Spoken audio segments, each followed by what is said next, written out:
Hello dear students, कैसे हैं आप लोग। आशा करता हूँ अच्छे होंगे और अपनी स्टडी अच्छे से कर रहे होंगे। तो भाई अभी तक हमने फर्स्ट लेसन में हाई स्कूल का हमारा जो फर्स्ट लेसन है अ लेटर टू गॉड, उसमें हमने part one, part two and part third cover किया है। आज हम इसका लास्ट पार्ट कवर करने वाले हैं। तो प्लीज सभी लोग अच्छे से एकदम बहुत ही ध्यानपूर्वक समझने का प्रयास करेंगे और आपके यह लेसन अच्छे से समझ में आ जाएगा, ऐसा मेरा प्रॉमिस है। Okay, right. चलिए बिना समय गंवाए स्टार्ट करते हैं। So in order not to shake the writer's faith in God, the postmaster came up with an idea, answer the letter.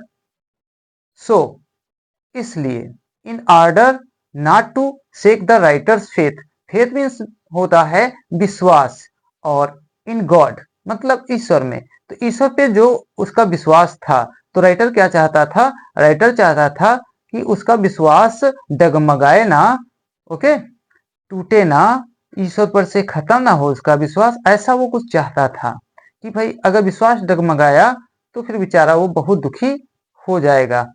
तो उसने कहा so in order not to shake the writer's faith in God, इसलिए इसलिए ईश्वर पर, लेखक का ईश्वर पर विश्वास ना डगमगाने पाए, इसलिए उसने क्या किया, the postmaster came up with an idea. यहाँ पर इसका मतलब होगा कि पोस्टमास्टर, जो वहां का पोस्टमास्टर था डाकघर का, उसके माइंड में, उसके दिमाग में, मस्तिष्क में एक आइडिया आ गया भी, एक विचार आया, नया नया प्लान सोचा उसने। क्या, आंसर द लेटर। उसने सोचा अपने मन में कि भाई इसके पत्र का आंसर दिया जाए। आंसर देना अनिवार्य है, क्यों, क्योंकि अगर आंसर नहीं दिया गया तो फिर उस बेचारे का विश्वास जरूर टूट जाएगा। वो सोचेगा कि ईश्वर ने मेरे पत्र पर, मेरी प्रार्थना पर किसी प्रकार का ध्यान ही नहीं दिया, जबकि मैं ईश्वर पे इतना ज्यादा विश्वास करता हूं, एकदम कौन सा, दृढ़, अडिग विश्वास, right. But when he opened it, लेकिन जब उसने इस पत्र को खोला, it was evident that to answer it, it was evident, जब उसने इस पत्र को खोला तो ये स्पष्ट हो गया, इट वॉज इविडेंट, ये स्पष्ट हो गया, क्लियर हो गया, साफ हो गया, दैट कि to answer it, to answer it he needed something more, कि इस पत्र, इट किसके लिए आ रहा है बच्चों, इट बार बार उस पत्र के लिए एक प्रोनाउन के रूप में यूज किया जा रहा है। तो यहाँ पर इट का मतलब वही पत्र है, पत्र की बात बार बार पत्र नहीं लिख सकते, इसलिए इट। तो उसने अब मन में सोच लिया कि इट वॉज एविडेंट, अब ये एकदम स्पष्ट था, क्लियर था, साफ था, दैट टू आंसर इट, कि इस पत्र का उत्तर दिया जाए, ही नीडेड समथिंग मोर, लेकिन इसके लिए उसे कुछ ज्यादा चीजों की जरूरत थी, देन गुडविल, एक अच्छी इच्छा, नेक इच्छा, सद इच्छा, इन तीनों में से आप कोई भी एक मीनिंग यूज कर सकते हो। तो इस प्रकार के नेक विचार या नेक इच्छा या सद इच्छा के लिए उसे और ज्यादा चीजों की जरूरत थी, केवल इंक पेपर की ही जरूरत नहीं थी। But he stuck to his resolution, okay, but he stuck to his resolution, लेकिन वह अपने निश्चय पर, रिसोल्यूशन का मतलब क्या, निश्चय पर डिगा रहा, टिका रहा, वहां से डिगा नहीं, उस निश्चय पर एकदम अडिग रहा। ही आस्क्ड फॉर मनी, तो उसने उसने अपने कर्मचारियों से क्या किया, he asked for money from his employees, employees का मतलब उसके जो अपने दफ्तर में काम करने वाले साथ में जितने भी कर्मचारी थे, उनके पास जाता है और कहता है क्या, he asked for money from his employees, उसने धन की मांग की अपने कर्मचारियों से। He himself give part of his, इतना ही नहीं, ही हिमसेल्फ, उसने खुद ही, स्वयं भी, give part of his salary, अपनी सैलरी का, उसका जो वेतन था, तनख्वाह थी, उसका कुछ भाग उसने दिया, and several friends of his were obliged to give something for an act of charity। और उसके बहुत सारे जो मित्र थे वो इस दान के कार्य में कुछ न कुछ दान करके अपने आप को कृतज्ञ समझते थे, धन्य समझते थे, ऐसा भी कर सकते हो। It was impossible for him to gather the 100 pieces। भाई उस समय 100 pieces बहुत ज्यादा रकम होती थी, आज की बात नहीं, ये ज्यादा टाइम पीछे की बात है, इसलिए यहाँ पर 100 pieces एक मोटी रकम होती थी। तो it was impossible for him, उसके लिए ये एकदम असंभव सा था। टू क्या, टुगेदर इकट्ठा करना, टुगेदर यहाँ पर टुगेदर एक अलग वर्ड है और ये टुगेदर अलग वर्ड है। यहाँ पर इसका मतलब एकत्रित करना, इकट्ठा करना, और टुगेदर माने एक साथ। नहीं कहते हो एकमुश्त रकम, राइट, थोड़े थोड़े करके जमा कर देते, बहुत सारे पैसे हो जाते, लेकिन एकदम से कोई कह दे नहीं भाई 5 लाख लाओ, 10 लाख, तो एक समस्या हो जाएगी ना। It was impossible for him together the 100 pieces, उसके लिए एक साथ में एकदम से 100 pieces इकट्ठा करना एकदम असंभव सा था।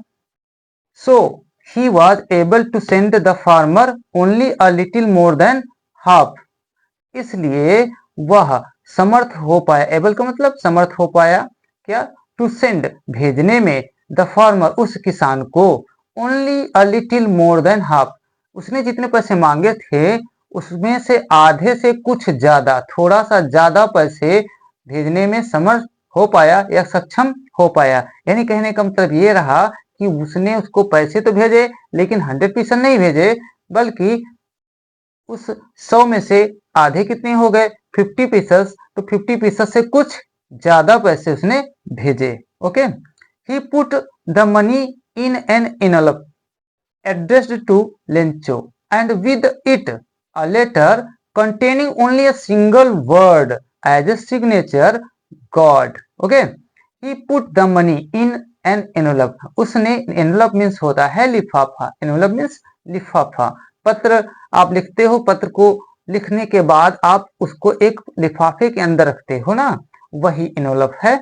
he put the money in an envelope, उसने उस लिफाफे में पैसे या धन को डाला, एड्रेस टू लेंचो, और उस पे एड्रेस का मतलब यहाँ पर बच्चों पता लिख दिया, और उस पे डाल दिया किसका पता, लेंचो का पता डाला। एंड विद इट, और इसी पत्र के साथ में उसने एक और काम किया, लेटर कंटेनिंग, उसमें एक पत्र भी डाल दिया, ओनली ए सिंगल वर्ड, जिस एक चिट्ठी छोटी सी उसमें डाल दी होगी, और उस पे कंटेनिंग अ सिंगल वर्ड, एक मात्र, एक लौता, एक अकेला शब्द लिख डाला, कौन सा, सिग्नेचर के रूप में, हस्ताक्षर के रूप में, कि भाई हाँ ईश्वर भेज रहा है, तो उसने लिख दिया गॉड, कि गॉड की तरफ से आपको ये पैसे भेजे जा रहे हैं।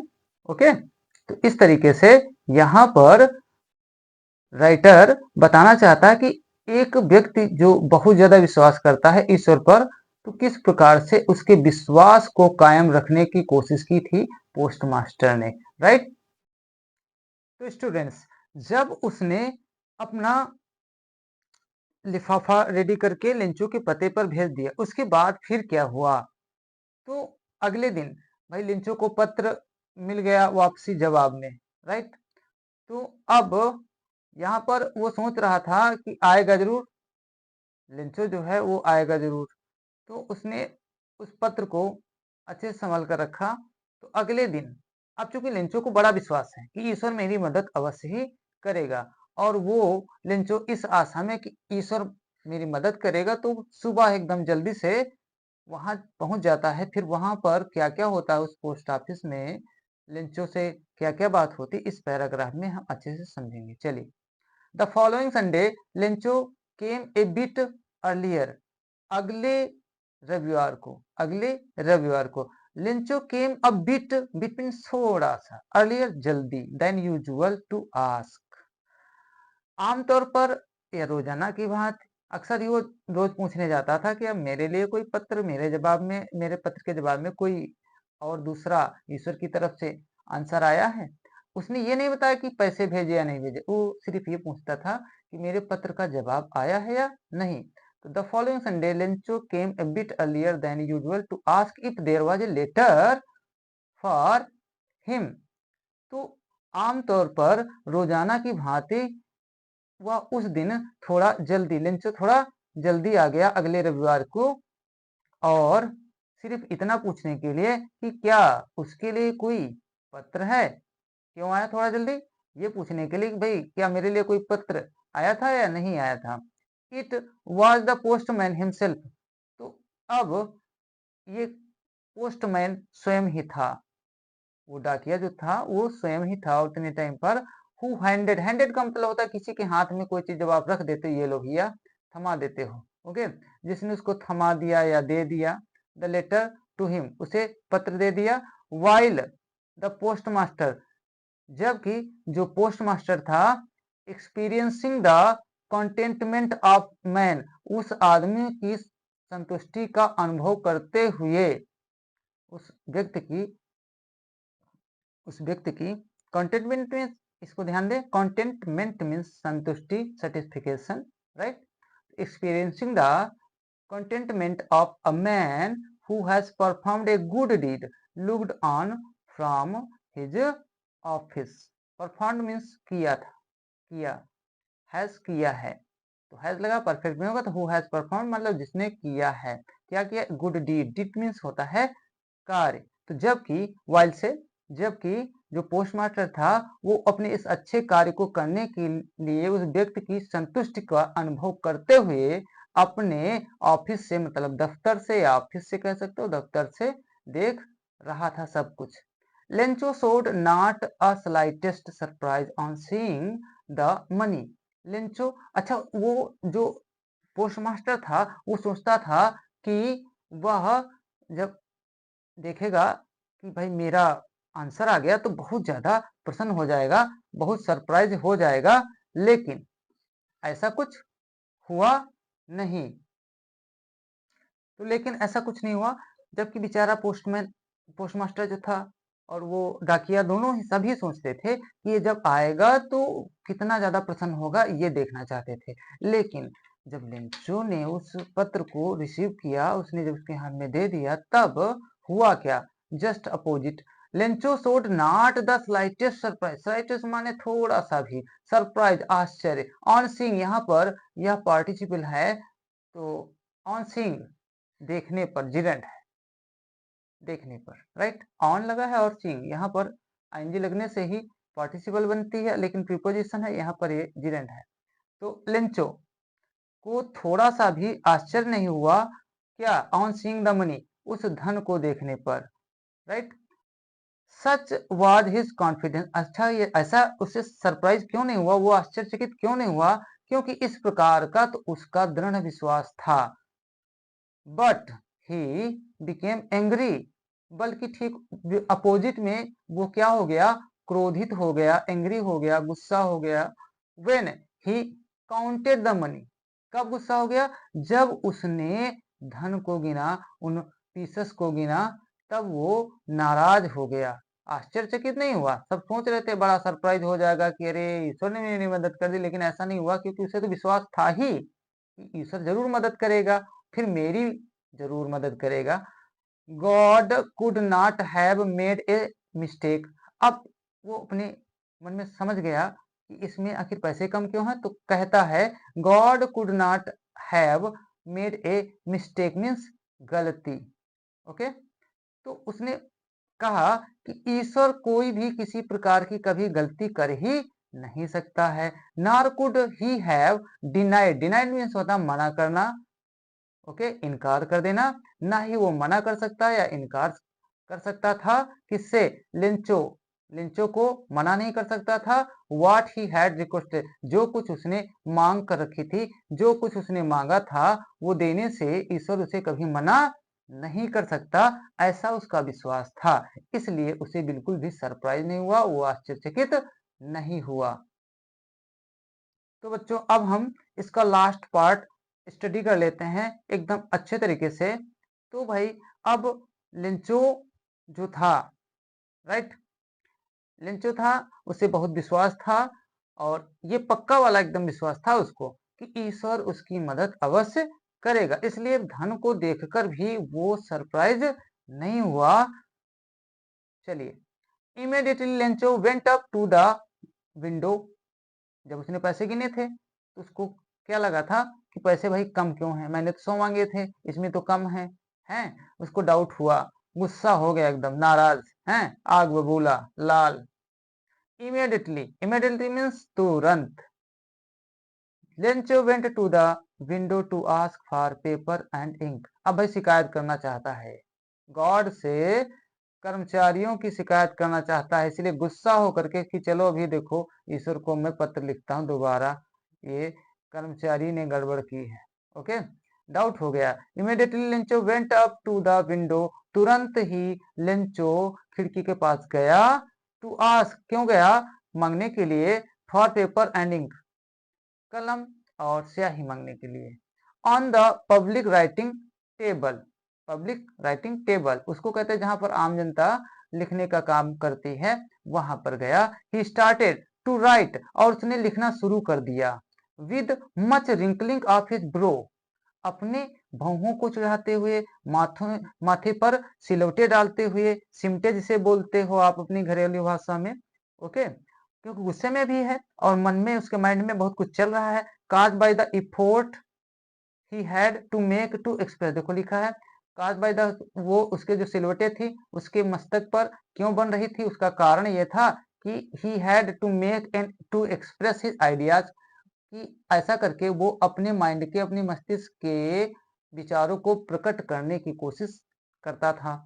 ओके, व्हेन ही फिनिश्ड, जब उसने अपना लिखने का काम कंप्लीट कर लिया, खत्म कर लिया। He went to the window to buy a stamp. भाई आप जानते हैं चिट्ठी कंप्लीट होने के बाद हम उसे कब डालते हैं, उसमें एक टिकट लगता है, सरकारी टिकट, और उसको हम जब लगाते हैं तो अपनी जुबान से चाट करके लगा देते हैं। ओके, तब वो उस पे मुट्ठी ऐसे ऐसे करके ऐसे मुट्ठी मारते हैं, घूसा टाइप का, है ना, तब वो चिपक जाता है। तो ऐसा ही उसने भी किया होगा। तो when he finished he went to the window to buy a stamp, जब उसने अपना लिखने का काम कंप्लीट कर लिया, पूरा कर लिया, समाप्त कर लिया। He went to the window, तब वह कहाँ गया? खिड़की के पास गया, एक स्टैम्प को खरीदने के लिए। तो एक स्टैम्प खरीदने के लिए तब वह खिड़की के पास गया। विच ही लिक्ड, जिस स्टैम्प को, जिस टिकट को उसने लिक्ड, देखो लिखा, लिक्ड में चाट लेना, जबान से चाटा। ओके, एंड देन, और फिर affixed to the envelope with a blow of his fist. Fist means मुट्ठी, और मुट्ठी के एक प्रहार से, ब्लो मीन्स यहाँ पर मुट्ठी का प्रहार, उसके प्रहार से उस लिफाफे पर उसे अफिक्स्ड माने चिपका दिया, लगा दिया। ओके, द मूमेंट, ठीक उसी समय, the letter fell into the mailbox, जैसे ही उसने, जिस क्षण, जिस समय पर उसने उस पत्र को पत्र पेटिका में डाला, मेल बॉक्स वो जो रखा रहता है जिसमें पत्र डाला जाता है उसे मेल बॉक्स बोलते हैं, पत्र पेटिका, उसमें डाला। The postmaster went to open it, और तुरंत ही जो पोस्ट मास्टर था वो इससे खोलने के लिए चला गया उसके पास। It said, O God of the money that I asked, हे ईश्वर, हे प्रभु, हे परमात्मा, ऐसा कह सकते हो। The money that I asked, वो धन या पैसा, रकम जो मैंने आपसे मांग की थी। फॉर ओनली 70 पीसस रिच्ड मी, उसमें से मेरे पास रिच्ड पहुंचे, कितने पहुंचे? केवल ओनली 70 पीसस, केवल 70 पीसस ही पहुंचे। सेंड मी द रेस्ट, यहाँ पर रेस्ट मीन्स आराम करना नहीं, बैलेंस मतलब होगा शेष बची हुई। Since I need it, okay, very much. Send me the rest, कहता जो शेष रकम बच गई है वह मुझे भेज दें। सेंड मीन्स भेजना, send me the rest since I need it very much, चूंकि, यहाँ पर सिंस मीन्स चूंकि, I need it very much, मुझे इसकी बहुत ही ज्यादा जरूरत है। Okay, but don't send it, लेकिन भाई एक बात बता दी स्पेशल टाइप की ईश्वर के लिए, बट डोंट सेंड इट, लेकिन इस धन को मत भेजना, टू मी, मेरे पास, थ्रू के माध्यम से, किसके माध्यम से? मेल, डाक के माध्यम से मत भेजना। बिकॉज, क्योंकि, the post office employees are bunch of crooks, ये बच्चों एक इडम्स है, इसका मतलब होता है बेईमानों का समूह, बेईमानों का झुंड। ओके, क्योंकि जो ये पोस्ट ऑफिस के कर्मचारी हैं, ये एक बेईमानों का झुंड है पूरे के पूरे। लिंचो, आपका लिंचो, बड़े प्रेम से अपना नाम डाल दिया, आपका प्रिय लिंचो, राइट। तो इस तरीके से लिंचो ने ईश्वर से एक शिकायत पत्र भी, ओके, शिकायत पत्र को भी कंप्लीट करके और उस पत्र पेटिका में डाल दिया कि भाई ईश्वर से अब हम शिकायत इनकी कर देंगे, राइट। Thank you.